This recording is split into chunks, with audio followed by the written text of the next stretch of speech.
حضرت مہدی علیہ الصلاۃ والسلام کا ظہور کب ہوگا، کن حالات میں ہوگا اور کہاں پر ہوگا، ان باتوں کے سلسلے میں ایک جو بالکل مدلل اور مستحکم بات ہوتی ہے، اس کی ٹائم لائن کیا ہوگی، اس موضوع پر میں نے بہت تلاش کیا کہ کہیں پر کچھ مل جائے۔ تو لوگوں کی گفتگو تو ہوئی ہے، اور اس موضوع پر ایک جو مدلل گفتگو ہونی چاہیے اور کھل کر گفتگو ہونی چاہیے، اور یہ وقت ہے۔ بلکہ بہت سارے علماء یہ کہہ رہے ہیں کہ اس موضوع پر باضابطہ مساجد میں گفتگو کی جانی چاہیے۔ تو میں نے تلاش کیا، تلاش کرنے کے بعد مجھے یہ احساس ہوا کہ بہت زیادہ گفتگو اس موضوع پر نہیں ہوئی ہے۔ میں سوچ رہا ہوں، کوشش کر رہا ہوں کہ اس موضوع پر میں مدلل اور مستحکم گفتگو کروں۔ تو میں نے اس موضوع پر تلاش شروع کی، ریسرچ کیا، تحقیق کیا۔ مجھے کچھ حدیثیں ملی ہیں، ان حدیثوں پر انشاءاللہ بالتفصیل ہم گفتگو کریں گے۔ سامعین حضرات سے گزارش ہے کہ ضرور سنیں، اور سن کر ان باتوں کو آگے تک پھیلانے کی بھی کوشش کریں، لوگوں تک پہنچانے کی بھی کوشش کریں۔ اصل میں جو موجودہ حالات ہے، صرف ہندوستان کی حد تک نہیں، ہم لوگ ہندوستان کے رہنے والے ہیں، پورے ورلڈ کے جو حالات ہیں اور مشرق وسطیٰ کے جو حالات ہیں، تو وہ یہ بتاتے ہیں کہ یہ حالات اب سدھرنے والے نہیں ہیں۔ اب ان حالات میں جو تبدیلی آئے گی، اکثر و بیشتر لوگ ان باتوں کو کہنے لگے ہیں کہ تبدیلی جو آئے گی وہ حضرت مہدی علیہ الصلاۃ والسلام کے ظہور کے بعد ہی آئے گی، اس سے پہلے تبدیلی نہیں آنی ہے۔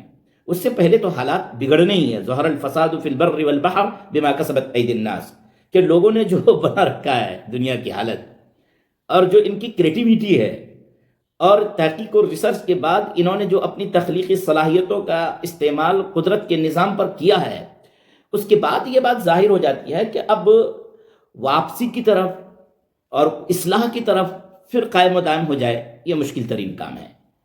تو دیکھنا یہ ہے کہ حضرت مہدی علیہ الصلاۃ والسلام آئیں گے تو ضرور، تواتر سے احادیث آئی ہیں، اور احادیث سے یہ بات ثابت ہے کہ حضرت مہدی علیہ الصلاۃ والسلام ظاہر ہوں گے۔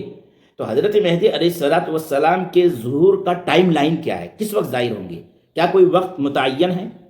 تو دیکھیے، احادیث کے ذخیرے میں حضرت مہدی علیہ الصلاۃ والسلام کے سلسلے میں کوئی وقت متعین تو نہیں ہے، لیکن ایک حدیث میں حضرت معاذ بن جبل رضی اللہ تعالی عنہ سے وہ حدیث مروی ہے۔ اس حدیث میں ایک ٹائم لائن کا تذکرہ نبی پاک صلی اللہ علیہ وسلم نے فرمایا ہے۔ ام معاذ بن جبل رضی اللہ تعالی عنہ قال قال رسول اللہ صلی اللہ علیہ وسلم عمران بیت المقدس خراب یثرب وخراب یثرب خروج الملحمہ۔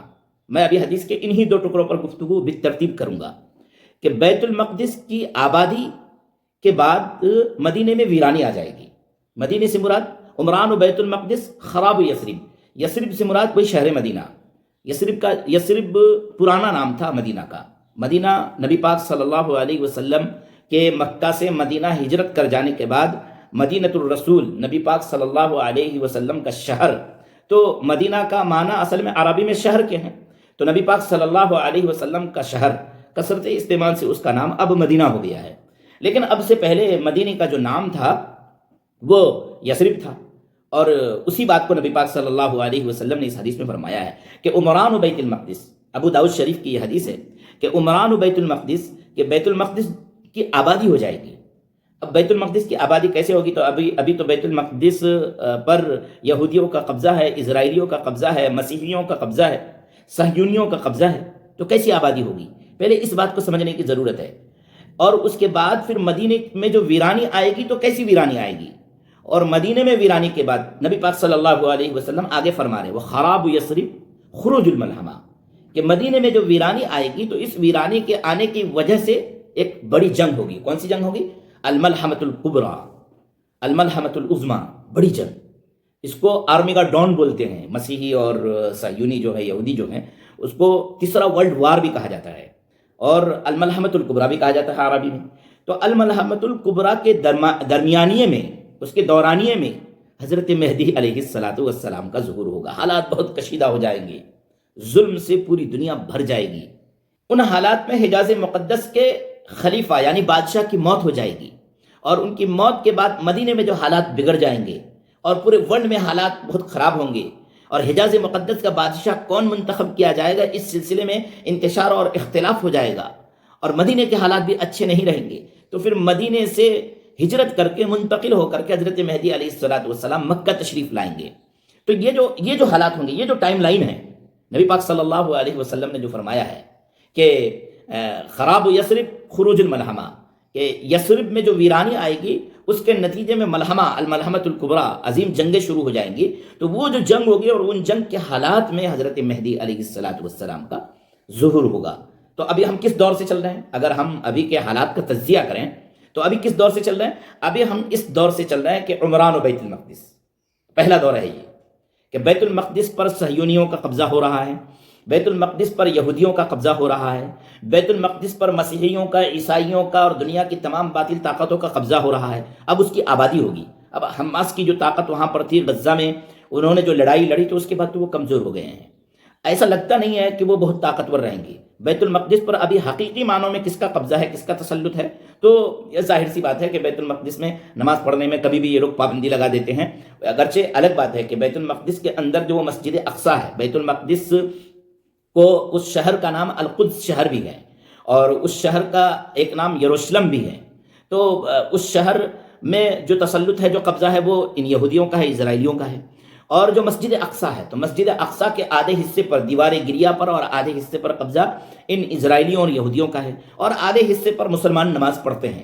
آہستہ آہستہ حالات یہ پیدا ہوں گے، ایسا لگتا ہے کہ اس پر بھی ان یہودیوں کا قبضہ ہو جائے گا۔ اس سلسلے میں کوئی فکر لینے کی ضرورت نہیں ہے، ایسا ہونے والا ہے۔ یہ جو ایران کے ساتھ ابھی ٹینشن چل رہا ہے، تو آپ ایسا نہ سمجھیں کہ ایران بچ جائے گا، اور ترکی جو سکھ بگا رہا ہے کہ یہاں پر ایک دوسرا اسلامک نیٹو تیار ہو جائے، تو ترکی بھی بچ نہیں پائے گا اور ترکی کی بھی باری آ جائے گی، حتیٰ کہ مدینے تک کی باری آ جائے گی۔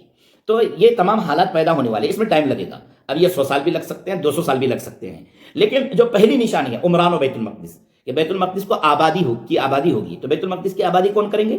بیت المقدس کی آبادی کی جائے گی ان باطل طاقتوں کے ذریعے۔ وہاں پر بڑے بڑے عمارتیں کھڑی کی جائیں گے۔ ٹرمپ نے کہہ دیا ہے کہ غزہ میں ہم بڑی عمارتیں کھڑی کریں گے، تو وہاں پر بڑی عمارتیں کھڑی کی جائیں گے۔ اور ٹرمپ نے یہ بھی اعلان کر دیا تھا پہلی بار جب وہ صدر بن کر کے آیا تھا کہ اسرائیل کو اپنا دارالحکومت بیت المقدس، شہر قدس، یروشلم کے علاقے کو بنا لینا چاہیے، اپنا آفس وہاں پر منتقل کر دینا چاہیے۔ تو یہ تمام آثار بالکل نمایاں ہیں کہ اس جگہ پر، بیت المقدس پر اور بیت المقدس کے اس پورے شہر پر ان صہیونیوں کا قبضہ ہو جائے گا۔ دیکھیے، عیسائی بھی چاہتے ہیں کہ آرمیگاڈون ہو، چونکہ عیسائیوں کا یہ ماننا ہے کہ حضرت عیسیٰ علیہ السلام، ان کے ایک گروہ کا یہ ماننا ہے کہ حضرت عیسیٰ علیہ السلام تشریف لائیں گے تو آرمیگاڈون ہونا چاہیے، یعنی الملحمۃ الکبریٰ ہونا چاہیے، جبھی آئیں گے۔ اور یہودیوں کا یہ کہنا ہے کہ دجال آنا چاہیے، تو وہ بھی آرمیگاڈون ہوگا، جبھی دجال آئیں گے۔ اور اہل سنت والجماعت اور شیعہ کا، دونوں جو اہل اسلام ہیں، ان کا یہ ماننا ہے کہ حضرت مہدی علیہ السلام تشریف لائیں گے۔ تو یہ سب کچھ جو ہوگا وہ الملحمۃ الکبریٰ کے درمیانیے میں ہوگا۔ تو الملحمۃ الکبریٰ کب ہوگا؟ جب عمران و بیت المقدس ہوگا اور خراب و یثرب ہوگا، یعنی مدینے میں ویرانی آئے گی اور بیت المقدس آباد ہو جائے گا۔ تو بیت المقدس کی آبادی کا سلسلہ ابھی شروع ہوا ہے، یہ پہلی علامت ہے، پہلی ٹائم لائن ہے۔ اس کے بعد کی بھی علامت ہے، میں انشاءاللہ بالترتیب بتاؤں گا۔ اللہ رب العزت مجھے اور آپ کو کہنے سننے سے زیادہ ان تمام باتوں کو ریسرچ اور تحقیق کر کے اور اس موضوع پر گفتگو کرنے اور ان باتوں کو لوگوں تک پہنچانے کی توفیق اور ہمت نصیب فرمائے۔ السلام علیکم ورحمۃ اللہ۔